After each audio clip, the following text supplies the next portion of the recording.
Kwa hiyo kwa sasa wanaendelea vizuri, wanaanza kufanya mazoezi ya kawaida ya kimichezo sawa na wachezaji wengine.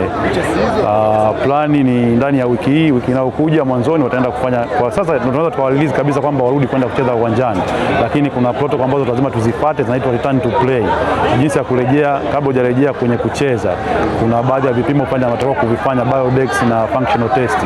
Tunategemea watafanya ndani ya wiki hizi 2 zijazo, watakuwa wameweza kufanya vile vipimo, na iwapo watapasi vipimo hivyo, basi moja kwa moja wataweza kurejea uwanjani, na kocha ataamua yeye kuona jinsi gani anavyoweza kuwatumia. Lakini sasa wameshafanya mazoezi ya utimamu wa mwili kwa kiasi kikubwa na wako tayari kuweza kurejea, lakini tunasubiri kuweza kufanya vipimo maalum kwa ajili ya kuweza kuturuhusu sasa na kutupa ile believe kwamba sasa wanaweza wakarejea uwanjani na kuendelea kufanya kazi zao bila shida yoyote.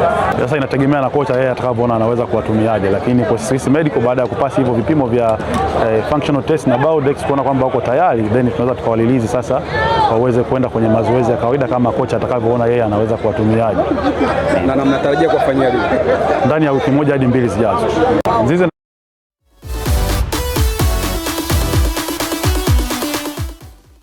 Haya, sasa huyo ni daktari akizungumza. Kwa hiyo Pacome, Mzize na hao wengine wanaweza kurejea uwanjani. Kwa Pacome bado. Kwa Pacome bado? Bado basi na mnaye arudi uwanjani. Pacome msimu mzima huu hata kuwepo na hayupo sehemu ya kikosi. Okay.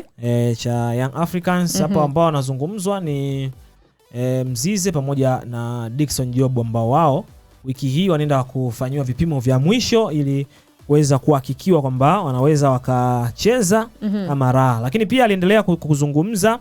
Tumsikia hapa aliweza kuzungumza bwana, jana kuna mchezaji wa Yanga Zakwane aliweza kuumia.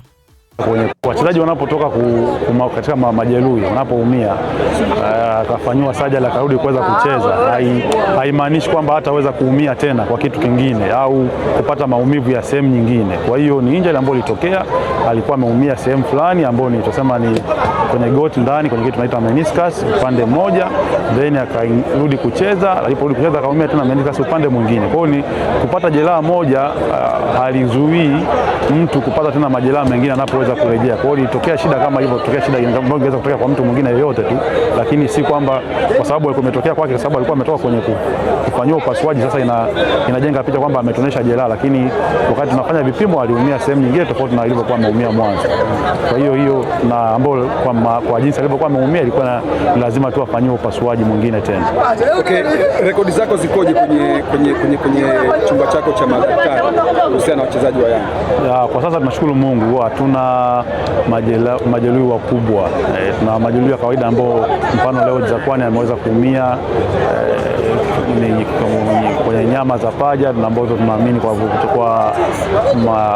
tunasema kwa uangalizi wa kwanza inawezekana ni jeraha dogo tu, sio kubwa sana, na watu wanapogongana kwenye mechi ambao ni majeraha ya kawaida kutokana na contact kwenye mpira, lakini hatuna wachezaji wote wenye majeraha makubwa tofauti na hao wachezaji ambao tumeweza kuwataja wawili.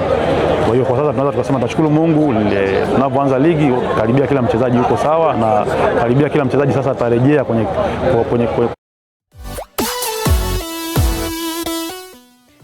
Haya, karibu kila mchezaji yuko sawa na atarejea kwa ajili ya kuendelea na shughuli za uwanjani. Johnny anasema kuhusu vijana timu ya taifa, kunahitajika serikali kuwekeza kwa vijana ili kuendeleza vipaji vyao.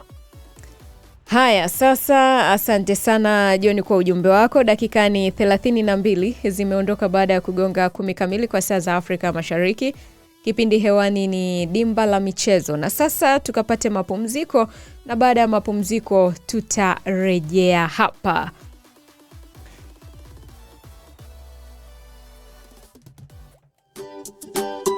SFS English Medium Pre and Primary School iliyoko Nzega, Tabora ni shule bora